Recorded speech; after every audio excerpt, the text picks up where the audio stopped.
Los fundamentos de la libertad, escrito de Friedrich August von Hayek. Segunda parte: Libertad y ley. Capítulo 11: La evolución del Estado de Derecho. La finalidad perseguida por las leyes no se cifra en abolir o limitar la libertad, sino por el contrario, en preservarla y aumentarla. En consecuencia, allí donde existen criaturas capaces de ajustar su conducta a normas legales, la ausencia de leyes implica carencia de libertad, porque la libertad presupone el poder actuar sin someterse a limitaciones y violencias que provienen de otros, y nadie puede eludirlas donde se carece de leyes. Tampoco la libertad consiste, como se ha dicho, en que cada uno haga lo que le plazca. ¿Qué hombre sería libre si pudiera señorearle el capricho de cada semejante? La libertad consiste en disponer y ordenar al antojo de uno su persona, sus acciones, su patrimonio y cuanto le pertenece, dentro de los límites de las leyes bajo las que el individuo está y, por lo tanto, no en permanecer sujeto a la voluntad arbitraria de otro, sino libre para seguir la propia. John Locke. 1. La libertad moderna aparece en Inglaterra. Más allá del siglo XVII inglés, es difícil encontrar antecedentes de la libertad individual en los tiempos modernos. La libertad individual surgió inicialmente, y así es probable que ocurra siempre, como consecuencia de la lucha por el poder, más bien que como el fruto de un deliberado plan. Ahora bien, hubo de pasar mucho tiempo hasta que sus beneficios se reconocieron. Por más de 200 años, la conservación y perfección de la libertad individual constituyó el ideal que guió a Inglaterra, y sus instituciones y tradiciones fueron el modelo para el mundo civilizado. Esto no quiere decir que la herencia de la Edad Media fuese irrelevante para la libertad moderna. No obstante, su significación no es en absoluto la que a menudo se cree. Verdad es que en muchos respectos el hombre medieval disfrutó de más libertad de la que hoy generalmente se estima. Pero hay pocos motivos para creer que la libertad de los ingleses en la época medieval fuera sustancialmente mayor que la de muchos pueblos continentales. Aunque los hombres de la Edad Media disfrutaron de muchas libertades en el sentido de privilegios concedidos a las clases sociales o a personas, difícilmente conocieron la libertad como condición general de todo un pueblo. En determinadas esferas, las concepciones generales prevalentes sobre la naturaleza y fuentes del derecho y del orden impidieron a la libertad resurgir en su forma moderna. Ahora bien, es cierto que Inglaterra fue capaz de iniciar el moderno desarrollo de la libertad porque retuvo más que otros países la idea común medieval de la supremacía de la ley destruida en todas partes por el auge del absolutismo. El punto de vista medieval decisivamente importante como soporte de modernos desarrollos, aunque quizás solamente aceptado por completo durante los comienzos de la Edad Media, fue que el Estado no puede crear o hacer la ley, y desde luego más aún, abolirla o derogarla, porque ello significaría abolir la justicia misma. Sería un absurdo, un pecado y una rebelión contra Dios, que es quien crea dicha ley. Durante siglos se reconoció como doctrina que los reyes o la autoridad humana de que se tratase podían tan solo declarar o descubrir las leyes existentes o modificar los abusos introducidos al calor de las mismas, pero no crear la ley. Solo gradualmente durante la Baja Edad Media comenzó a aceptarse el concepto de deliberada creación de la nueva ley, es decir, la legislación tal como la conocemos. En Inglaterra, el Parlamento evolucionó y, de ser principalmente cuerpo descubridor de leyes, pasó a cuerpo creador de las mismas. Generalmente en la disputa acerca de la autoridad para legislar, en el curso de la cual las partes contendientes se reprochaban mutuamente el actuar de modo arbitrario, es decir, en desacuerdo con las leyes generales reconocidas, los argumentos de la libertad individual, inadvertidamente, encontraron su desarrollo.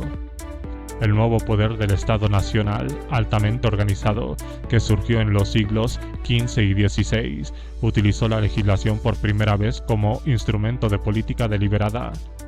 Por un momento pareció como si este nuevo poder conduciera, tanto en Inglaterra como en el continente, a la monarquía absoluta que había de destruir las libertades medievales. El concepto de gobierno limitado que surgió de la lucha inglesa del siglo XVII fue de esta forma un nuevo punto de partida para afrontar nuevos problemas. Si la primitiva doctrina inglesa y los grandes documentos medievales, desde la Carta Magna, la Gran Constitución Libertatis, hasta nuestros días, tienen significación en el desarrollo moderno, es porque sirvieron como arma en tal lucha. Aunque para nuestros propósitos no necesitamos hacer hincapié en la doctrina medieval, sí tenemos que examinar de cerca la herencia clásica que revivió al comienzo del periodo moderno.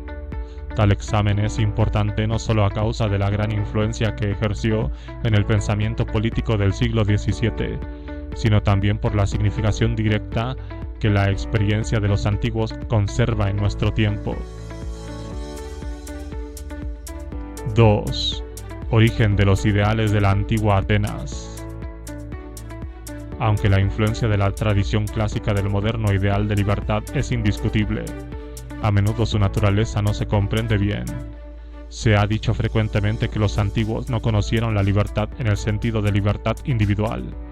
Esto es verdad en muchos lugares y periodos, incluso en la antigua Grecia, pero ciertamente no lo es en la época de la grandeza de Atenas, ni tampoco en la República Romana de los últimos tiempos. En cambio, sí puede ser verdad que el caso de la degeneración democrática de los tiempos de Platón, pero no, seguramente, en la de aquellos atenienses a quienes Pericles dijo que la libertad que disfrutamos en nuestro gobierno se extiende también a la vida ordinaria, donde, lejos de ejercer celosa vigilancia sobre todos y cada uno, no sentimos cólera porque nuestro vecino haga lo que desee. Recordemos asimismo a aquellos soldados a quienes su general advirtió en el momento del supremo peligro durante la expedición de Sicilia, que por encima de todo estaban luchando por un país en el que poseían una libre discreción para vivir como gustasen. ¿Cuáles fueron las principales características de esa libertad de la más libre de las naciones libres, como Misías llamó a Atenas en la mencionada ocasión, vistas tanto por los propios griegos como por los ingleses de la última época, de los Tudor o de los Estuardo? La respuesta viene sugerida por una palabra que los isabelinos tomaron prestado de los griegos, pero que desde entonces ha estado fuera de uso. La palabra isonomia fue importada en Inglaterra, procedente de Italia al final del siglo XVI, con el significado de igualdad de las leyes para toda clase de personas. Poco tiempo después se utilizó libremente por los traductores de Tito Livio en la forma anglicanizada de isonomi, para describir un estado de igualdad legal para todos y de responsabilidad de los magistrados. Continuó el uso de la palabra durante el siglo XVII hasta que igualdad ante la ley, gobierno de la ley e imperio de la ley la desplazaron gradualmente. La historia del concepto en la Grecia antigua ofrece una interesante lección, dado que probablemente entraña el primer caso de un ciclo que las civilizaciones parecen repetir. Cuando apareció por vez primera, describía el estado que Salón había establecido antes en Atenas, al otorgar al pueblo leyes iguales para los altos y los bajos, y ningún control de la vida pública que no fuese la certeza de ser gobernados legalmente y de acuerdo con normas preestablecidas. La isonomía fue contrastada con el gobierno arbitrario de los tiranos y llegó a constituir expresión familiar en canciones populares de borrachos que celebraban el asesinato de uno de tales déspotas. El concepto parece ser más viejo que el de democracia, y la exigencia de igual participación de todos en el gobierno tal vez fuera de unas de sus consecuencias. Para Heródoto todavía es la isonomía, antes que la democracia, el más bello de todos los nombres del orden político. Después de la implantación de la democracia, el término continuó usándose por algún tiempo, primero como justificación de aquella y más tarde para disfrazar de manera creciente el carácter que asumió, ya que el gobierno democrático pronto llegó a olvidar la propia igualdad ante la ley, de la que derivara su razón de ser. Los griegos entendieron claramente que los dos ideales, aunque relacionados, no eran lo mismo. Tucídides habló sin ninguna duda sobre la isonomía oligárquica, y Platón incluso usó el término insonomía más bien en deliberado contraste con democracia que para justificarla. Al final del siglo IV a.C., se hizo necesario subrayar que en la democracia las leyes deben imperar. Frente a tales antecedentes, ciertos famosos pasajes de Aristóteles aparecen como vindicación del ideal tradicional, aunque ya no use el término insonomía. En su política subraya que es más propio que la ley gobierne que el que lo haga cualquier ciudadano, que las personas que disfrutan del supremo poder deben ser nombradas solo como guardianes y sirvientes de la ley, y que quien sitúa el supremo poder en la mente lo hace en Dios y en las leyes. Aristóteles condena la clase de gobierno en que el pueblo impera y no la ley, así como aquel en el que todo viene determinado por el voto de la mayoría y no por la ley. Para Aristóteles tal gobierno no es el Estado libre, pues cuando el gobierno está fuera de las leyes no existe Estado libre, ya que la ley debe ser suprema con respecto a todas las cosas.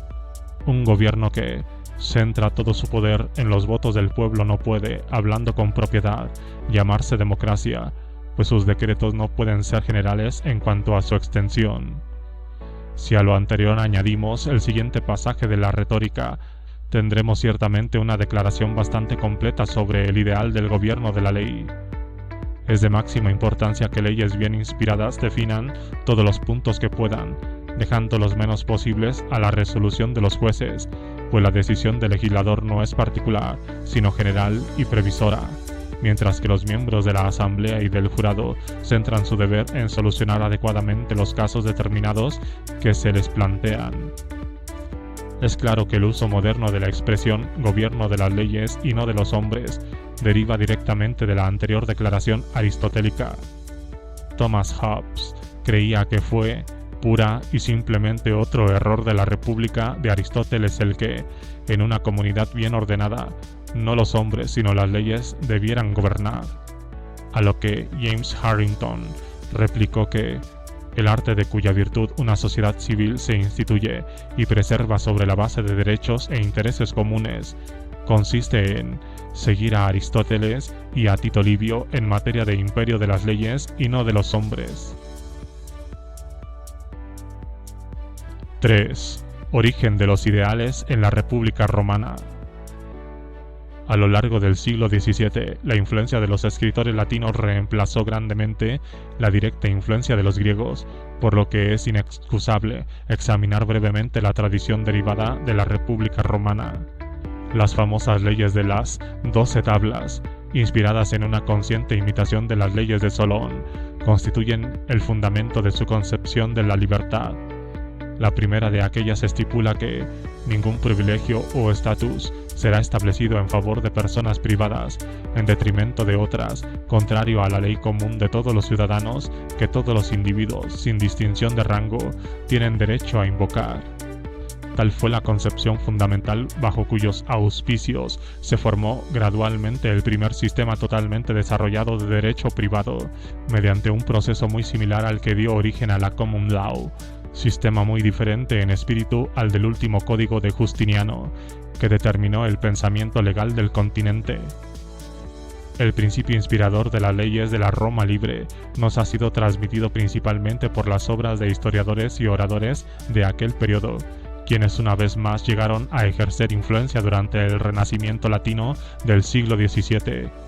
Tito Livio, cuyo traductor hizo que la gente se familiarizase con el término isonomía, término que el mismo Tito Livio no usó y que proporcionó a Harrington la distinción entre gobierno de las leyes y gobierno de los hombres. Tácito y, sobre todo, Cicerón llegaron a ser los principales autores a través de los cuales se difundió la tradición clásica. Para el moderno liberalismo, Cicerón convirtióse en la principal autoridad y a él le debemos muchas de las formulaciones más efectivas de la libertad bajo la ley. A él pertenece el concepto de las reglas generales, de las leges legum, que gobiernan la legislación, el de la obediencia a la ley si queremos ser libres, y el de que el juez haya de ser tan solo la boca a través de la cual habla la ley.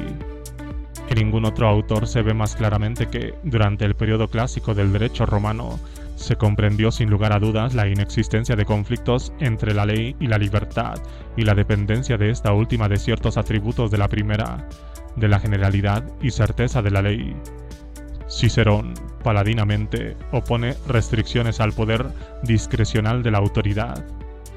Este periodo clásico fue también un periodo de completa libertad económica al que Roma debió en gran medida su prosperidad y fuerza.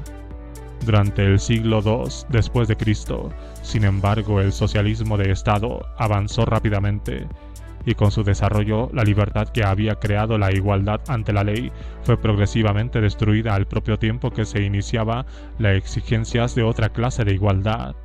Durante el Bajo Imperio, los estrictos preceptos legales fueron debilitándose y cediendo ante una nueva política social en que el Estado incrementó su intervención en la vida mercantil. Las consecuencias de esta evolución, que había de culminar bajo la egidia de Constantino, condujo, en palabras de un distinguido estudioso del derecho romano, a que el imperio absoluto proclamara, juntamente con el principio de equidad, la autoridad de la voluntad imperial libre de las barreras de la ley.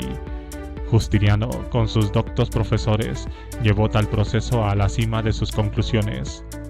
A partir de este momento quedó relegada al olvido durante 1000 años la idea de que la legislación debe servir para proteger la libertad del individuo. Más tarde, cuando el arte de legislar fue redescubierto, el Código de Justiniano, con sus ideas de un príncipe que está por encima de las leyes, sirvió de modelo en el continente. 4. La lucha de los ideales ingleses contra los privilegios. En Inglaterra, sin embargo, la amplia influencia que ejercieron los autores clásicos durante el reinado de Isabel ayudó a preparar el camino para un proceso distinto. A poco de la muerte de la reina comenzó la gran lucha entre el rey y el parlamento, de la que derivó la libertad del individuo. Es significativo que las disputas, muy similares a aquellas con las que nos enfrentamos hoy en día, comenzaran muy principalmente en materia de política económica. Al historiador del siglo XIX, las medidas de Jacob I y Carlos I, provocadoras del conflicto, pudieron parecerles cuestiones anticuadas sin ningún interés temático. Para nosotros, los problemas suscitados por los intentos reales de crear monopolios industriales tienen un marchamo familiar. Carlos I incluso intentó nacionalizar la industria del carbón, y pudo ser disuadido de ello únicamente cuando se le informó de que dicha nacionalización podía ser origen de una rebelión.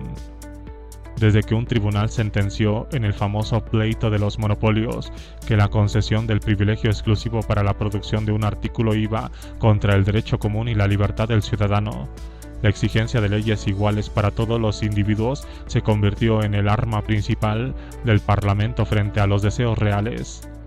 Los ingleses aprendieron entonces, mejor de lo que lo han hecho hoy, que el control de la producción significa siempre la creación de privilegios, que entraña la concesión a Pedro del permiso negado a Juan.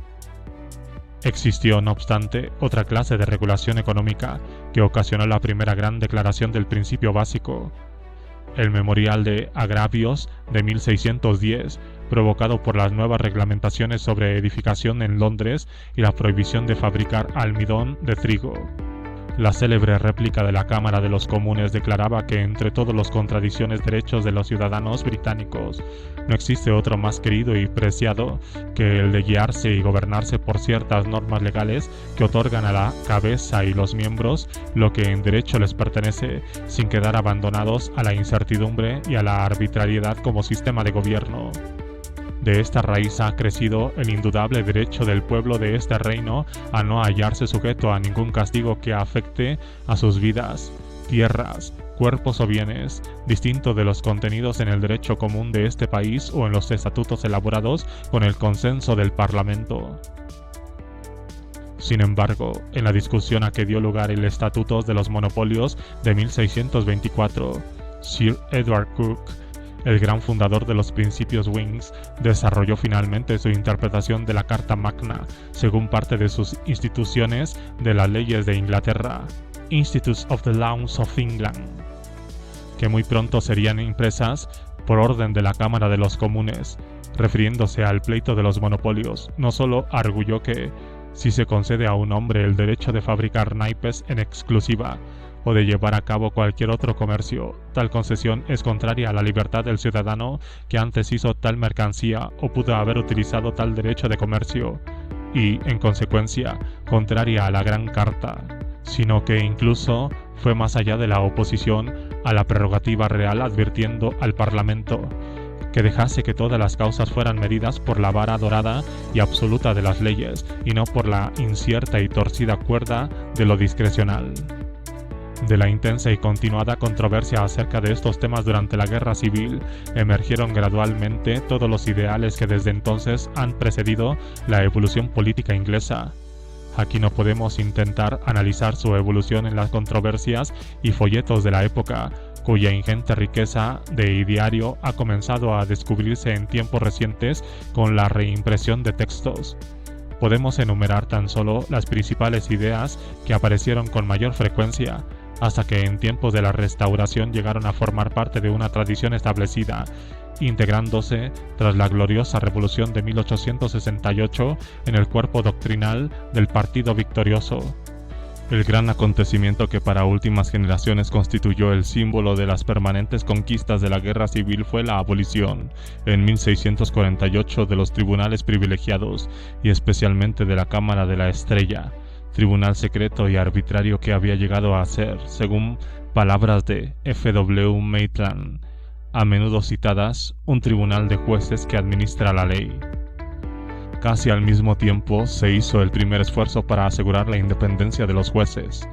En las controversias de los 20 años siguientes, el motivo central lo constituyó la forma de imposibilitar la acción arbitraria del gobierno. Aunque los dos significados de arbitrariedad fueron durante mucho tiempo confusos, cuando el Parlamento comenzó a actuar tan arbitrariamente como el rey, llegó a reconocer que la arbitrariedad de una acción no dependía de la fuente de la autoridad, sino de que estuviese conforme con principios generales de derecho preexistentes. Los puntos más frecuentes subrayados fueron que no puede existir castigo sin una ley previa que lo establezca, que las leyes carecen de efectos retroactivos, y que la discreción de los magistrados debe venir estrictamente circunscrita por la ley.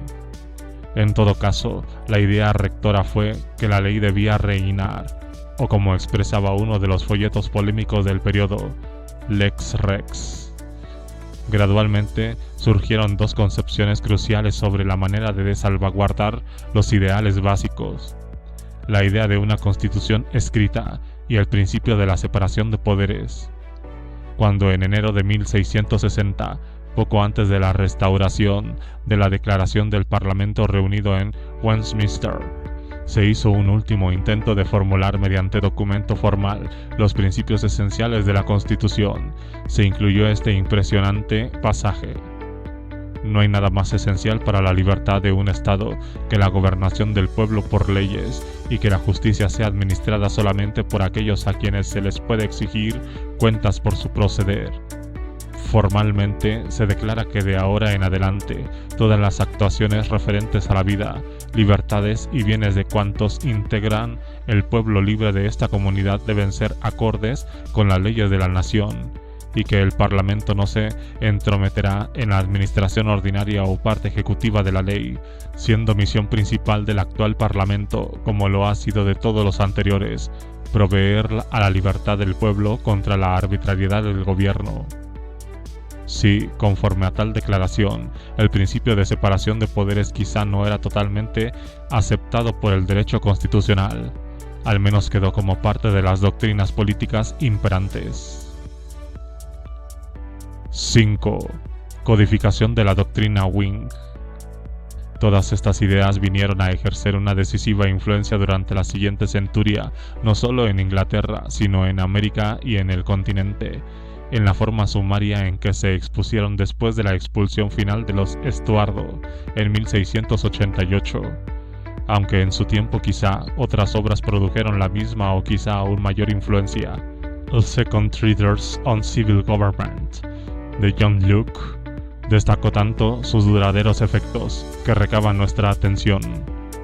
La obra de Locke ha llegado a ser conocida principalmente como amplia justificación filosófica de la gloriosa revolución, y su contribución original consiste principalmente en sus exhaustivas especulaciones acerca del basamento filosófico del gobierno. Pueden diferir las opiniones en lo que respecta al valor de la citada obra. Sin embargo, el aspecto importante, al menos en su época, que nos preocupa principalmente aquí, es la codificación de la doctrina política victoriosa, la recopilación de los principios prácticos que, según se acordó, a partir de ese momento debían controlar los poderes del gobierno. Aunque en su discusión filosófica la preocupación de Locke se centró en la fuente que hace legítimo el poder y en los objetivos del gobierno en general, el problema práctico con que se enfrenta consiste en la manera de impedir que el poder, sea quien fuere el que lo ejerza, llegue a convertirse en arbitrario. La libertad de los gobernados radica en la posesión de una norma permanente que el poder legislativo proclame para ser acatada por las gentes y sea común a todos y cada uno de los miembros de dicha sociedad. Radica en una libertad para seguir mi propia voluntad en todo siempre que la norma no lo prohíba. Radica en no estar sujeto a la inconstante, desconocida y arbitraria voluntad de otro ser humano. Las razones se dirigían principalmente contra el irregular e incierto ejercicio del poder. El punto importante se cifra en el supuesto de que quienquiera que asuma el poder legislativo o supremo en cualquier comunidad se haya obligado a gobernar mediante leyes permanentes, estables, promulgadas y conocidas por el pueblo, y no a través de decretos extemporáneos, mediante jueces imparciales e impertérritos que han de decidir las controversias dentro del marco de dichas leyes.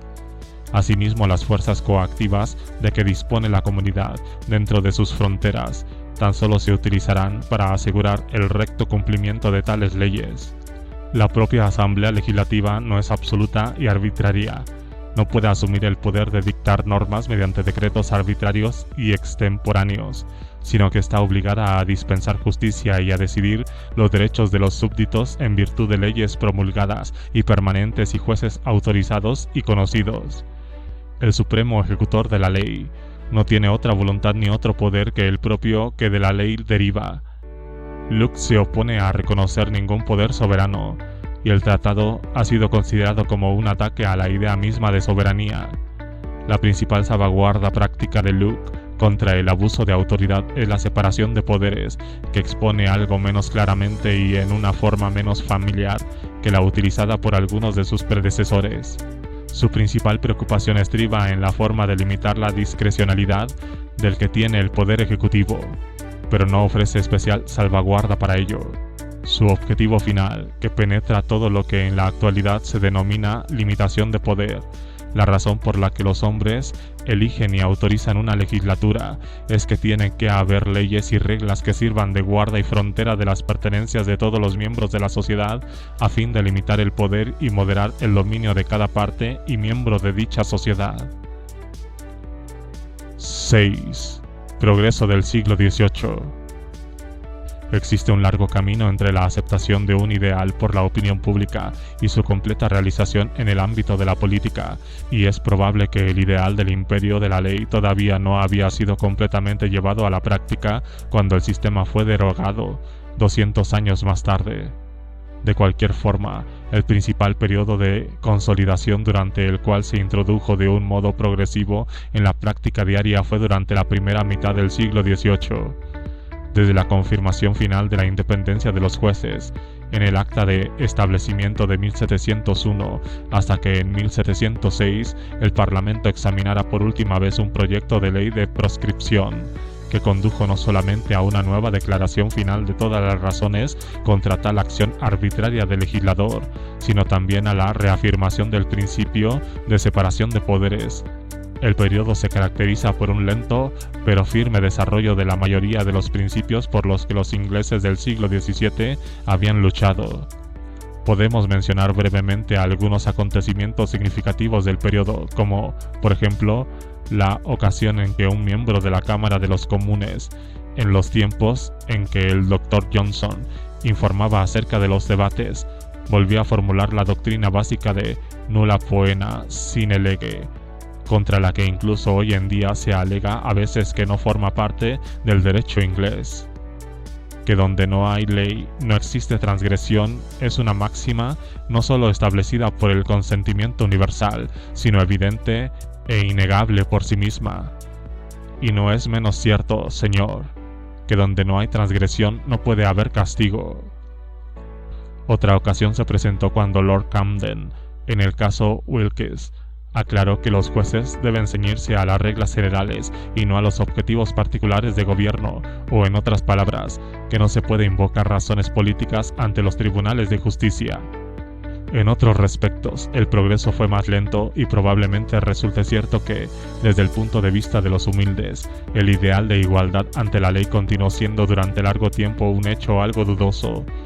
Pero si el proceso de reforma, las leyes de acuerdo con el espíritu de los mencionados ideales fue lento, los propios principios no solo dejaron de constituir materia de discusión y opinión partidista, sino que incluso llegaron a ser completamente aceptados por los Tories.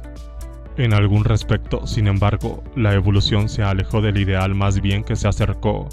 En particular, el principio de separación de poderes, aunque considerado a lo largo del siglo como el hecho más característico de la Constitución británica, se convirtió en una realidad con progresiva menor entidad a medida que se desarrollaba el gobierno de gabinete. Y el Parlamento, con sus demandas de poder ilimitado, se halló pronto en la vía conducente a la liquidación de otro de los principios. 7. Hume, Blackstone y Paley. La segunda mitad del siglo XVIII produjo las coherentes exposiciones de ideales que determinaron grandemente el clima de opinión de los siguientes 100 años.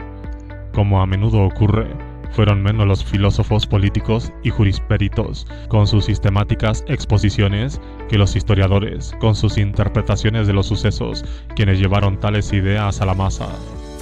El más influyente entre ellos fue David Hume, quien en sus trabajos subrayó constantemente los puntos cruciales y de quien justamente se ha dicho que en su opinión el significado real de la historia de Inglaterra estribó en la evolución que va del gobierno bajo el signo de la arbitrariedad al gobierno bajo el imperio de la ley.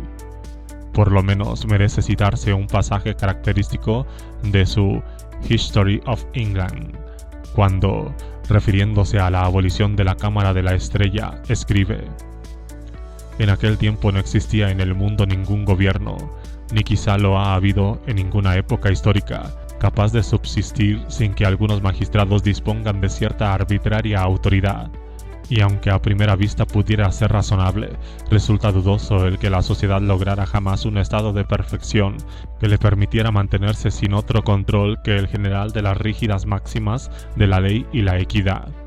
Ahora bien, el Parlamento pensó justamente que el rey era un magistrado demasiado eminente para que se le confiara un poder discrecional que podría fácilmente emplearse en la destrucción de la libertad. Y así se ha llegado a la conclusión de que, aunque de los principios de la estricta adhesión a la ley se derivan algunos inconvenientes, las ventajas los sobrepasan e inclinan para siempre a los ingleses a mostrar gratitud hacia la memoria de sus antepasados, quienes tras repetidas disputas establecieron al fin aquel noble principio. Más tarde, en el mismo siglo, estos ideales se dan a menudo por sobreentendidos, más bien que explícitamente declarados, y el lector moderno tiene que inferirlos cuando quiere comprender lo que hombres como Adam Smith y sus contemporáneos entendían por libertad. Solo ocasionalmente, como ocurre en los comentarios de Blackstone, hallamos esfuerzos para elaborar determinados puntos, tales como la independencia de los jueces, la separación de poderes o el significado de la ley mediante su definición como regla que no es una orden transitoria e imprevista de un superior o referida a las personas determinadas, sino algo permanente, uniforme y universal. Muchas de las más conocidas expresiones de esos ideales se encuentran, desde luego, en los pasajes familiares de Edmund Burke. Sin embargo, probablemente la más completa declaración de la doctrina del imperio de la ley se halla en la obra de William Paley, el gran codificador del pensamiento en una era de codificación. Tal declaración merece una larga cita. La primera máxima del Estado libre, escribe Paley, es que las leyes se elaboren por quienes no han de administrarlas. En otras palabras, que los poderes legislativo y judicial se mantengan separados. Cuando tales oficios están unificados en las mismas personas o asambleas, las leyes son especiales y se hacen para casos concretos que surgen a menudo de motivos parciales y se dirigen a fines privados. Por el contrario, cuando tales oficios se mantienen separados, las leyes son generales, se elaboran por un cuerpo de individuos sin que se prevea a quién pueden afectar, y una vez promulgadas, deben ser aplicadas por otro cuerpo de hombres a los que se les permite afectarlas. Cuando las partes e intereses que han de ser afectados por las leyes son conocidos, la inclinación del legislador inevitablemente caerá de un lado o de otro, y, al no existir normas fijas que regulen las determinaciones ni ningún poder para controlar los procedimientos, tales inclinaciones interferirán con la integridad de la justicia pública. La consecuencia de ello es que los sujetos a tal constitución tendrán que vivir o sin leyes coherentes, lo que equivale a decir sin reglas conocidas y preestablecidas, o bajo leyes promulgadas por personas determinadas que participan de la contradicción e iniquidad de los motivos a los que deben su origen. Este país se haya resguardado efectivamente contra tales peligros mediante la división de la función judicial y la legislación. El Parlamento no conoce a los individuos sobre los que sus actos operarán. Ante él no hay ni partidos ni casos, ni deseos particulares que servir. Consiguientemente, sus resoluciones vienen sugeridas por consideraciones de efectos y tendencias universales que siempre producen regulaciones imparciales y ventajosas para todos. 8. Fin de la evolución inglesa. Con los finales del siglo XVIII terminan las mayores contribuciones británicas al desarrollo de los principios de la libertad. Aunque Macaulay hizo en el siglo XIX más de lo que Hume había hecho en el XVIII, y los intelectuales Wings de la Edinburgh Review y los economistas seguidores de la tradición de Adam Smith, como J.R. McCulloch y N.W. Senior, continuaron discurriendo sobre la libertad de acuerdo con los cánones clásicos. Hubo poco desarrollo posterior. El nuevo liberalismo que gradualmente desplazó a las tendencias Wings se presentó cada vez más bajo la influencia de las tendencias racionalistas de los filósofos radicales y de la tradición francesa. Bentham y sus utilitaristas, con su menosprecio de la mayor parte de los que hasta entonces se consideraban los rasgos más admirados de la Constitución británica, contribuyeron poderosamente a la tarea de destruir las creencias que desde los tiempos medievales Inglaterra había conservado en parte.